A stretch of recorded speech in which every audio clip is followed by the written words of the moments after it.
Hello, my lovely viewers, and welcome back to the final part of Bleeding Heart. So this unintentionally ended up being much longer than intended, so I hope you guys enjoy the extended video. With that being said, even though this is the final part, there will be a bonus video. So I hope that you guys enjoy this. Hello, my lovely viewers. Looking for some affordable Angst quality anime merch? Want to support your favorite Haikyuu team or join UA? What about joining the Straw Hat Pirates for an adventure or two? Want to join the Black Wolves or the Fairy Tale Guild? Well, this site has that and so much more. Use my discount code and receive 10% off your entire order. Link and code is in the description. Thank you so much for watching.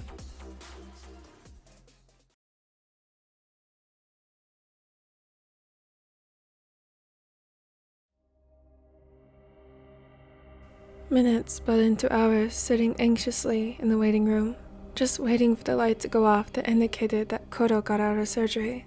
The longer he stared at the flickering light, the more numbness settled. The blood that coated his hands and clothes had long since dried and crusted to his skin, but he couldn't bring himself to care.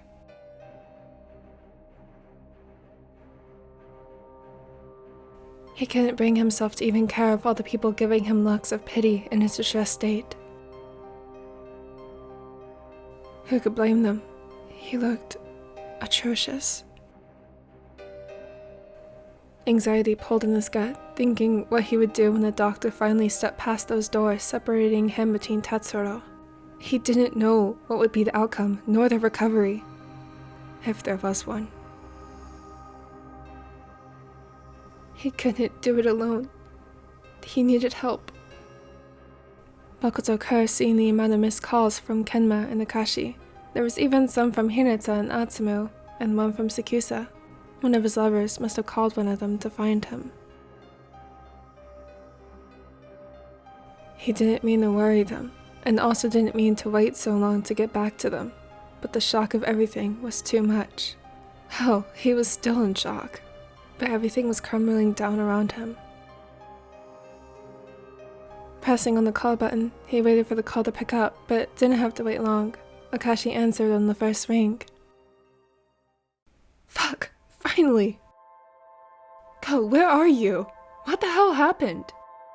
Normally, he'd be amused at the use of vulgar language from the apathetic Raven, but this wasn't any normal circumstance.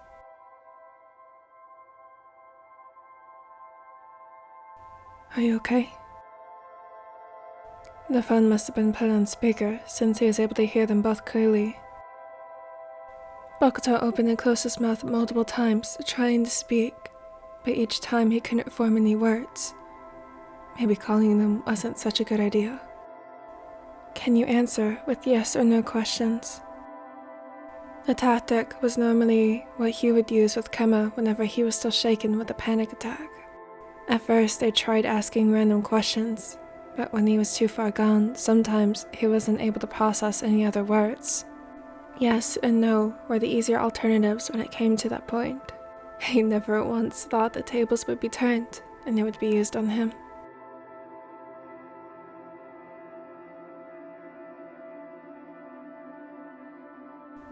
Yes. Are you hurt? No.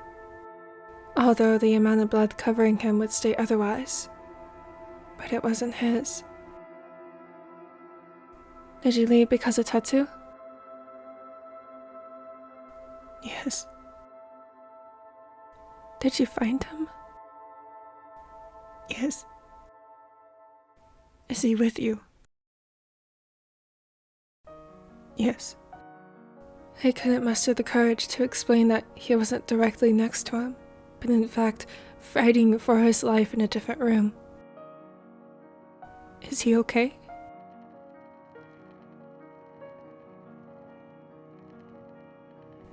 No. He broke into another round of tears, one that he'd been too numb and too in shock to feel the heart-wrenching grief of what he'd witnessed.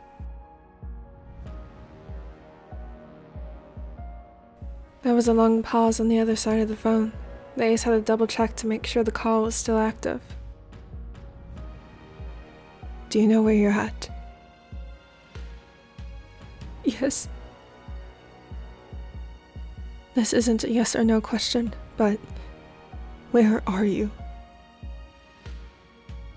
His lip quivered, wanting to console his lovers and feel their touch. That's all he wanted. He wanted Kuroo to be safe, well and happy. That's all he desired. Hospital.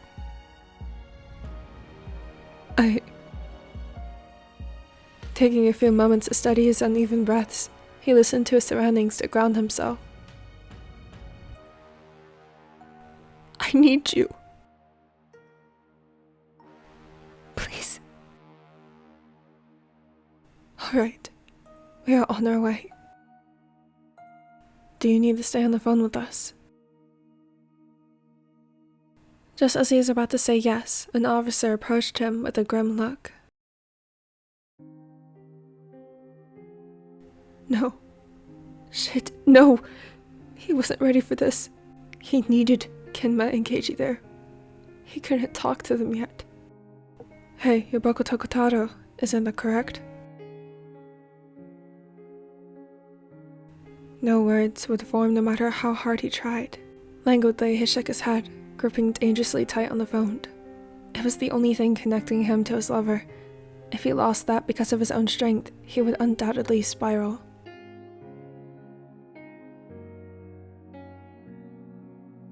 I need you to answer some questions about what happened if you're up for it. I know that. The other men eyed the ace up and down, studying the dry blood all over him. A lot of this might come to a shock for you, but we need answers so this doesn't happen again. If you want, I could come back later after you cleaned up. But the longer this drags out, the more time the offender can plan to attack again. You can say no, Ko. Don't listen to him. Damn, that bastard's trying to guilt trip you when you're obviously not in the state for questioning.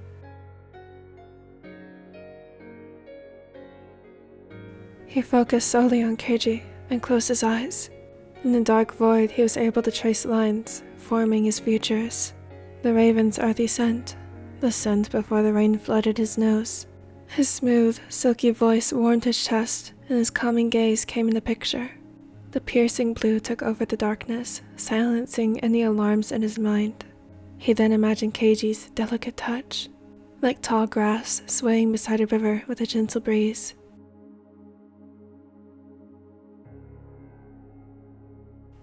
Calm. He was calm. Wait, just request for Daichi. Would it be easier to talk to him? He turned back to the officer who stood waiting impatiently for his response.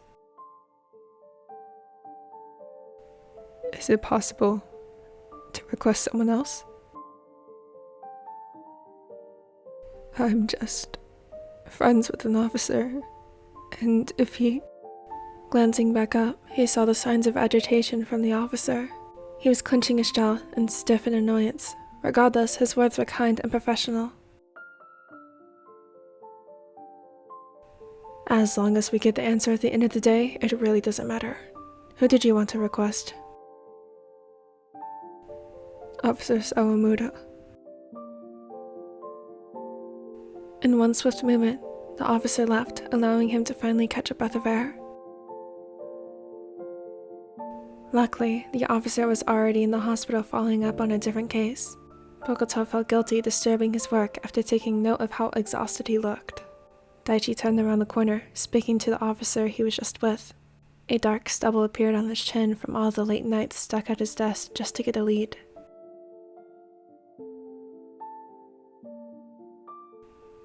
I'll be right with you, Bo. He nodded sheepishly, waiting patiently for the brunette to finish his conversation. He couldn't tune in on the active call, mainly because they were silent. Kenma and Akashi were on their way, probably focusing on the road and thinking only the worst. But maybe this was the worst scenario he could have thought of. The ace looked up at Daichi, who walked his way, mumbling something about the officer from earlier being a pretentious prick, or something along the lines of that. Maybe it was just a conversation in his head. it was hard differentiating what was real and what became some illusion in his head after such a taxing night.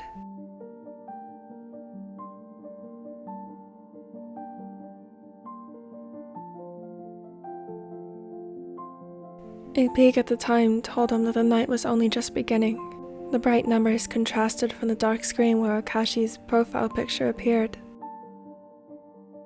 It was only 10:34 p.m. Come on, Bo. It's alright now. He didn't notice when Daichi threw a blanket over him and how he unconsciously gripped onto the fabric. Are you on the phone right now? He pointed to the device that was still pressed against his cheek that still had Kuroo's blood smeared up his jaw. Yes, it's Kiji. Can I speak to him? We don't have to if you don't want to. Hesitantly, he handed the phone over without speaking a word, and the officer sat next to him, still unsure if the ace should be left alone. Honestly, he wasn't even sure why the officer from before took such a long time to make his presence known.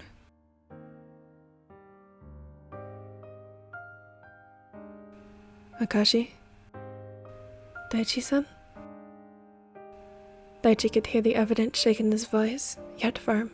The Raven had no choice but to stay strong for the sake of Bokuto. Yes, I'm guessing you're on your way here now.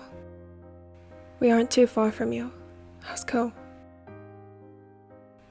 Shaken, but he's in good hands now. It was the best way he could put it. Sugarcoating his state would only implant false lies in their head, and that wasn't what they needed. I trust you. Get here safely and drive slowly. It would mean nothing if you were to get into an accident for needlessly speeding. I will. Take care of them. He huffed in laughter, smiling. It was his job, and he certainly wouldn't fail Bokuto. His job was to keep the peace. While he may prevent reckless fights and accidents, unfortunately, he could do nothing to tether their life to this world. He couldn't save lives in that way. Kuroo's life was in the hands of someone else, and he would have to take their word that he would make it through.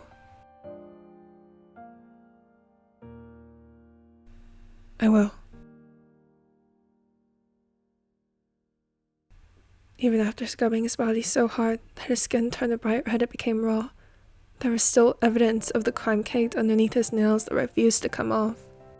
Even after getting fresh clothes that Daichi offered him from his car, the fabric in his shoes was still dark in color. He would definitely need new shoes later, but that didn't matter. He would walk barefoot on needles if it meant Kuroo was okay. He hadn't even intended on changing and cleaning, but Daichi insisted that it should get done before Akashi and Kema got there so they wouldn't see all of the blood. Yeah, they didn't need to see what he saw. For the love of everything, spare them the grotesque things he'd witnessed, and let him be the only one to feign innocence. Finally in dry clothing that was no longer sticky in his lover's blood, Bokuto felt calm and relaxed, at least more so than before. He opened up to Daichi about how the attacker wasn't at the scene by the time he got there, and how there wasn't even any CCTV in the alley. Whoever who had sought out to kill Kuroo did their research. The more he talked, the more he realized how little help he was at giving any evidence over to Daichi. Hey, don't beat yourself up over it. We will catch them. I promise you. Besides, what you've given me is more than what I already knew. I'll send some officers over to the alley to see if they can trace any evidence, and we will have someone stationed outside Kuroo's room to protect him until it's safe.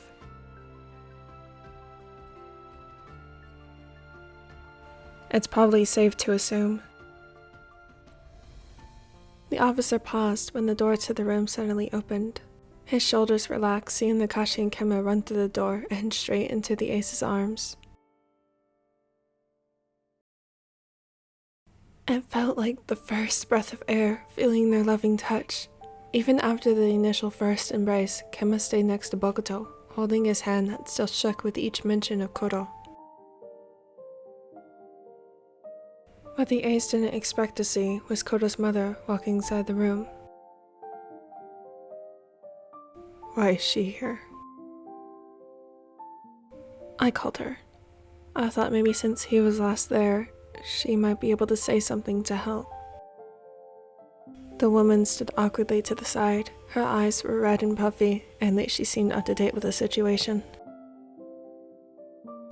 How's Tetsu? Still in surgery.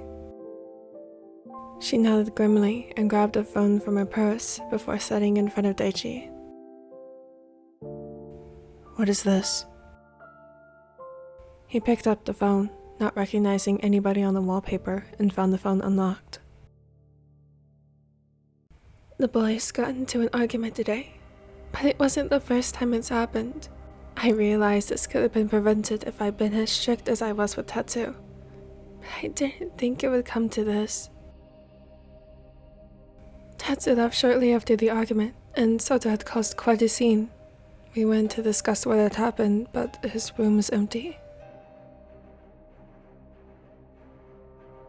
We found that taped underneath his bed. A long moment of silence stretched in the minutes of the officer silently searching through the phone. You have suspicion Sota was the one that attacked him? No. I know he did. The woman turned to Kenma with uncertainty and handed him a crumpled piece of paper. It's kind of a long shot since I know you can't remember everything, but do you recognize this? Unfolding the paper, Kenma gasped, recognizing the words almost immediately. He stood up and tossed the paper on the table. Ken? Oh my god, that was him? Daichi stood quickly and took a look at the paper, yet wasn't able to decipher the meaning.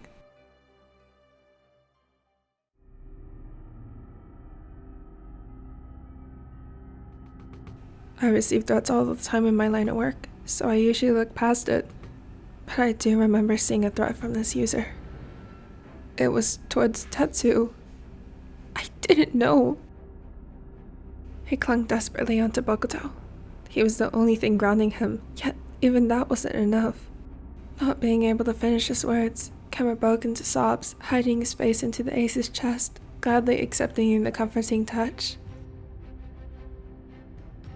The officer sighed, grabbing his radio from the table and mumbled some code that made no sense to them and was something that Kenma only heard in his games. A muffled response sounded over the radio. Well, this is more than enough evidence to suspect Sota is behind him. We can turn him in and question him further. We will, of course, have to question Kuroo once he is awake and functioning until anything is definite. Until then, I suggest staying close to Kuroo once he gets out of surgery and is allowed visitors. He will be kept under security until this is resolved, so we'll also keep you safe in case Sota has any other motives. Right now, we can't take any chances.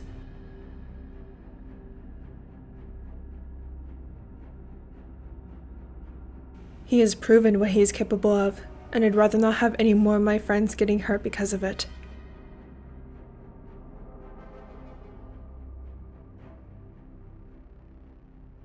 Before Daichi could leave, Akashi stopped him from opening the door. I appreciate everything you are doing, but I ask you remain safe as well. You are obviously exhausted, and I'm sure your partners are worried about you. Daichi licked his lips, crossing his arms. It's part of the job. Well, it's also your job to be healthy enough to be there for them if they need you. In the midst of his own distress, Bokuto couldn't help but laugh. The blonde in his lap looked up in confusion, feeling the vibrations in his chest from silent laughter. The light-hearted moment of Keiji scolding Daichi made him feel better. Certainly not perfect, but it gave him a moment of peace to relax. Fine, do you want me to drop the case? That's not what I'm saying. I'd rather you hand it over to someone else. You came to Ko straight from here, didn't you? It's not healthy to be working this much. God, you're sounding more and more like Koshi. Fine, I'll hand it to someone I trust enough. But the raven took his turn to cross his arms and somehow tower over the taller with his fierce aura.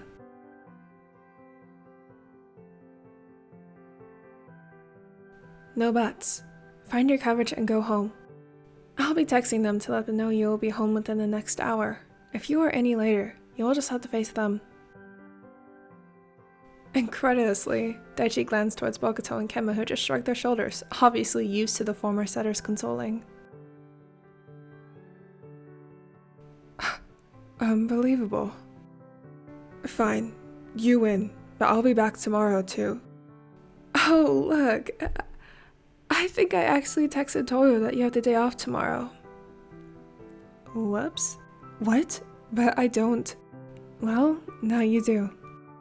Akashi smirked, pushing the officer out the door. Have a nice day off with your partners. Just text me update. The door slammed in front of the brunette's face, and Akashi dusted himself off sighing, meeting his partners and Kuroo's mother's stare. What? The woman balanced on her heels before taking a seat near the window. Nothing, well, so Tetsu has this type. She mumbled the last part, but Bokuto was able to hear her and chuckled again, holding Kenma even tighter than before, feeling the last bit of adrenaline seep out of his veins. His tired eyes glanced over the digital clock on the wall, wondering why he felt like shit. 12:47 a.m. No wonder. He had a practice match just that morning and skipped the net that Kenma insisted he take with him and instead helped Akashi clean the house. He had just been waiting for Kuroo to get home to go to bed, but fate had other plans. He had been awake for nearly 24 hours, and his exhausted body was protesting each movement he made. He can rest, you know? The gamer must have sensed the way he could hardly keep his own head up and leaned further into Kenma than the chair.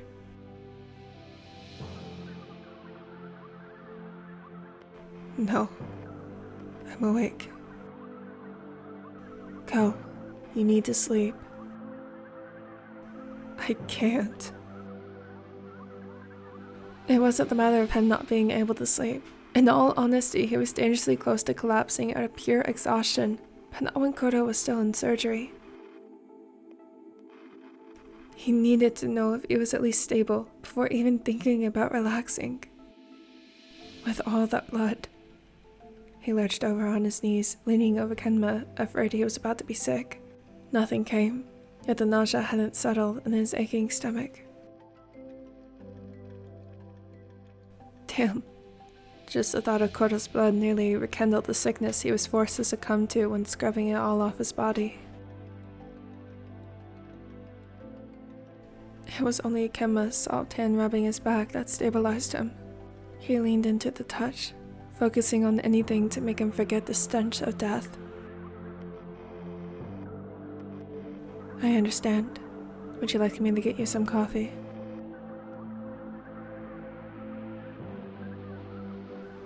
Please? Kenma made a silent gesture to signal he'd like at least 5 cups of coffee, as it was his usual caffeine intake, even though the raven insisted he'd at least cut it down to 2 cups.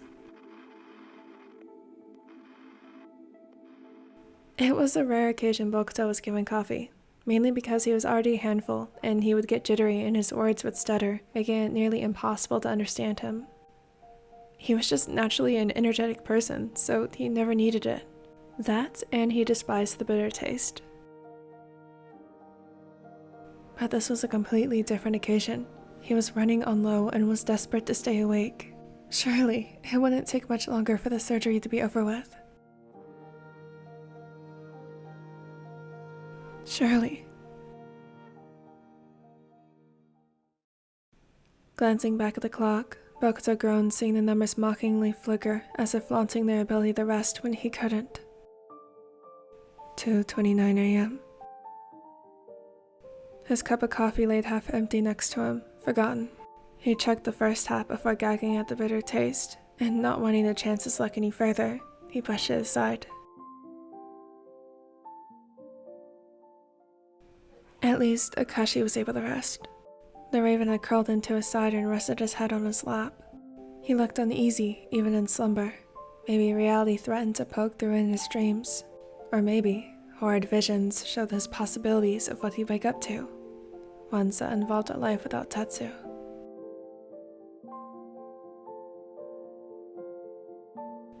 He nearly looked at the clock again out of boredom when a nurse burst through the door. Are you here for Kuroo Tetsuro? Standing up so fast, Bokuto swayed on his feet, having used the arms of his seat to regain his balance. He mumbled a swift apology to Akashi, who had been jolted awake. Yes. How is he? Is he okay? Did he? Go.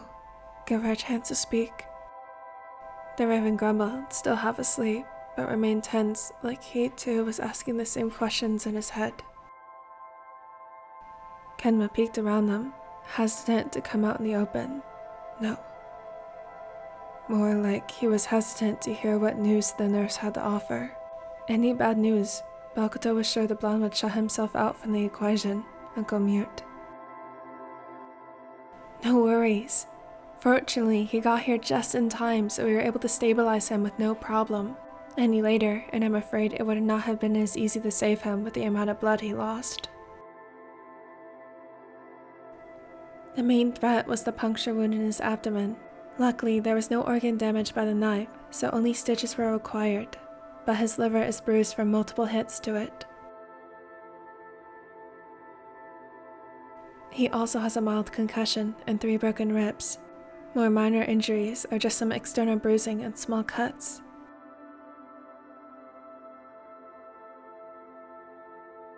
Knowing that Kuroo was finally out of surgery and was alive should have been enough for him to finally relax. So why was he on more edge than before? A bruised liver? Wasn't that like an important organ needed to survive? What did that mean? Would it affect him for the rest of his life?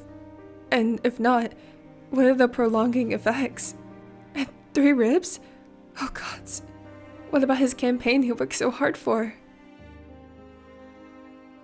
He hadn't realized when he made it into Kuroo's room, but vaguely recalled Kenma grabbing his hand and dragging him in there. The sight was frightening. A thick white bandage was wrapped tightly around his head, and the bruises he could only faintly see in the alley had noticeably become darker. Wires and IVs tangled around him. He didn't know what went where and what did what, but he knew it was what was keeping him alive. That, and the steady beeping from the monitors assured him he was fine. The raven was still unconscious, and something told him that he would be for a while. Settling in the stiff couch in the room, Bokuto was given no other choice but to hold on to his lover for dear life, and never left his gaze on the still form of Kuroo underneath the thin white sheets. If he let go of Kenma, would he disappear too? He'd face Sota with just his bare hands before that happens. Not again. He could sense Kenma looking at him worried, but didn't have any fight in him to assure that he was fine. In fact, he hadn't spoken since the nurse came in. It was fine though. He would wake up tomorrow, or later today, and see Kuroo was awake and responding to treatment. Sota would be caught, and life would resume as normal as possible. Or maybe he'd wake up to find this as some cruel joke of a dream. But something told him that that wasn't the case.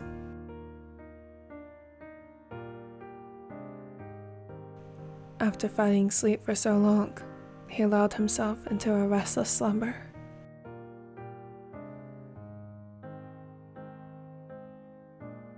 Okay, I know this is the last part to the series, and it just so happens to be a cliffhanger. That is why I will be making a bonus part. It will basically be still Heart Comfort. It's still going to contain Angst, unfortunately. But that will basically be Kuroo's recovery process, and same with Bokuto's, because this was a lot of mental strain on him, if you could not tell from this part. So that is where the hurt comfort comes from. Thank you so much to all of Rise Duckers. You make this significantly easier, and special thanks to Dan, Tina, Shameless, Kitsu, Black Mirror, Yachi, and Sei. I honestly have no idea how I suddenly have this many members, but thank you guys so very much. And I'll see you guys next week.